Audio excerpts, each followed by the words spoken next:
El Niño ప్రభావంతో కరువు తరుముకొస్తోంది. El Niño అంతకంతకు బలపడుతూ ఉండటంతో వానలు ముఖం చాటేశాయి. ప్రాజెక్టుల్లోని రిజర్వాయర్స్లో నీటి నిల్వలు కూడా తగ్గిపోతున్నాయి.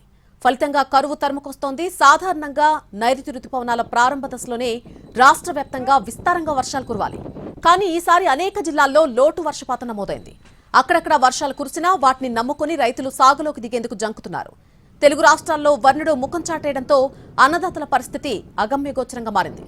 వానాకాలం ప్రారంభమై నెల రోజులు గడిచినా చాలా ప్రాంతాల్లో భారీ వర్షం కరువైంది. సాగుకు సిద్ధమవుతున్న రైతులు ఆందోళన వ్యక్తం చేస్తున్నారు. దీంతో వానాకాలం ప్రారంభంలోనే రైతన్నల్లో ఆందోళన మొదలైంది. ఈ ఏడాది ఎల్నినో ప్రభావంతో వర్షాలు సాధారణం కన్నా తక్కువగా కురుస్తాయని వాతావరణ శాఖ హెచ్చరికలతో రైతన్నకు కంటి మీద కునుకు లేకుండా చేస్తోంది. వాస్తవానికి జూన్ చివరి వారంలో సగటు వర్షపాతం కూడా నమోదు కాలేదు. మబ్బులు పట్టినట్టే పట్టి మాయమైపోతున్నాయి. ఎల్నినో ప్రభావంతో పల్లెల్లో కరువు ఛాయలు అలుముకున్నాయి. జూన్ మొదటి వారం నుంచే దుక్కులు దున్నుతున్నటువంటి రైతులు వానల కోసం ఆకాశం వైపు చూస్తున్నారు. పోసిన నారు మొలకెత్తడం లేదు. విత్తుకున్న పత్తి గింజలు ఎండల దాటికి భూమిలోనే మాడిపోతున్నాయి. భూగర్భ జలాలు పడిపోయాయి. బోర్లు ఎండిపోతున్నాయి. ఇక ప్రాజెక్టుల్లో నీళ్లు అడుగంటిపోతున్నాయి. గత ఏడాది ఈ పాటికి తెలంగాణలో 1,00,000 ఎకరాల్లో వరి సాగు ప్రారంభమైంది. ఈసారి అది 30,000 ఎకరాలు కూడా దాటలేదు.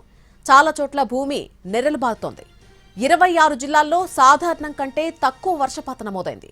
ఇక అతి కష్టం మీద బోరుబావుల కింద కొందరు రైతులు నాట్లు వేసినప్పటికీ సరిపడా నీళ్లు లేక వేసిన నాట్లు అలాగే ఎండిపోతున్నాయి.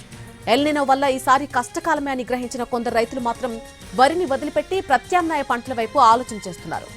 నెల రోజులవుతున్నా ఈ వానాకాలం సీజన్లో వ్యవసాయ పనులు ముందుకు సాగడం లేదు. దుక్కుల దగ్గరే ఆగిపోయాయి.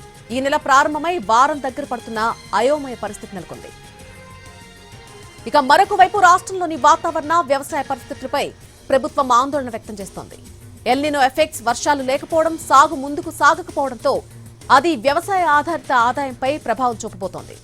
రైతుల ఆదాయం తగ్గితే గ్రామాల్లో కొనుగోలు శక్తి పడిపోతుందని, అప్పుడు అన్ని రంగాలపైన ఎఫెక్ట్ పడుతుందని నిపుణులు అంచనా వేస్తున్నారు.